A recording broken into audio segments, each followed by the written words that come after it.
शाम का सूरज गांव की पगडंडी पर आखिरी किरणें बिखेर रहा था। चिड़ियों की चहचहाहट अब धीरे धीरे सन्नाटे में बदलने लगी थी।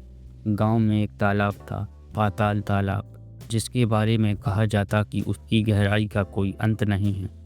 लोग कहते थे कि उसमें झांकने से इंसान को अपनी दूसरी परछाई दिखती है, वो परछाई जो उसके जैसी दिखती तो है लेकिन होती नहीं। गांव के बुजुर्ग बताते थे कि जो लोग अपनी दूसरी परछाई को देख लेते हैं वो फिर असली दुनिया में कभी लौटकर नहीं आते।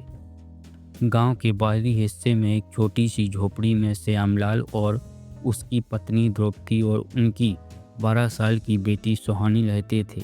सुहानी बेहद समझदार बच्ची थी, लेकिन पिछले कुछ दिनों से उसके व्यवहार में अजीब बदलाव आ गया था। वो अकेले में बात करती, रात को नींद में चलते हुए तालाब की तरफ जाने लगती और सबसे खतरनाक बात, वो अपने ही जैसे दिखने वाली एक और बच्ची का जिक्र कहने लगी थी।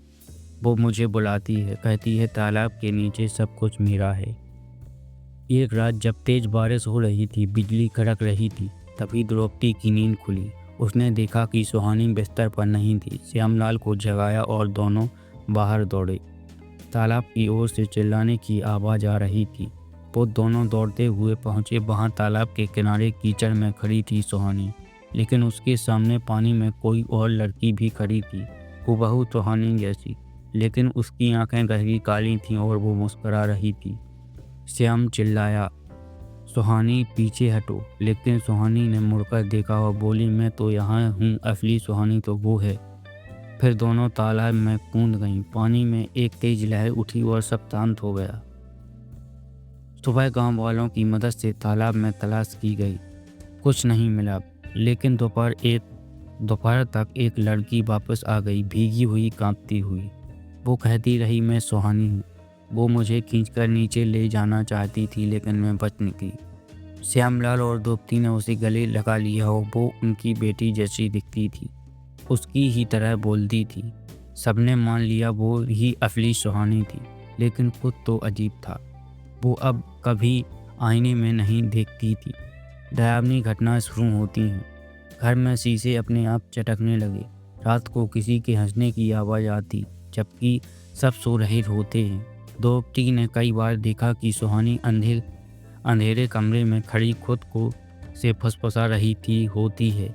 एक दिन गांव के एक पागल बूढ़े बाबा ने दरवाजे पर आकर चिल्लाया, जिसे तुमने बचा लिया, समझा वो असल में तुम्हें बर्बाद करने आई है। तालाब की परछाई अब घर में है।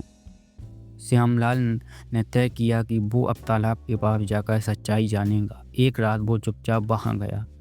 जब उसने पानी में झांका, उसे वहां दो परछाइयां दिखीं, एक डरी हुई सुहानी की, दूसरी काली आंखों वाली मुस्कुराती हुई। वो बोली, गलती हो गई तुमसे, अब तुम्हारी बारी है। उसी वक्त श्यामलाल को किसी ने पीछे से धक्का दिया। वो तालाब में गिरा और बेहोश हो गया। अंत नहीं, एक शुरुआत। अगली सुबह गांव वालों ने देखा श्यामलाल लौट आया था। वो पहले जैसा तो लग रहा था, लेकिन अब उसका चेहरा ज़्यादा शांत था, आंखें ज़्यादा गहरी थीं और उसकी हंसी में वही गूंज थी जैसी उस आत्मा की है। अब गांव में एक अजीब सी बात होती है। हर पूर्णिमा की रात तालाब में दो परछाइयां नजर आती हैं, एक बच्ची की और एक पुरुष की, और कोई नहीं जानता कि अगला नंबर किसका होगा।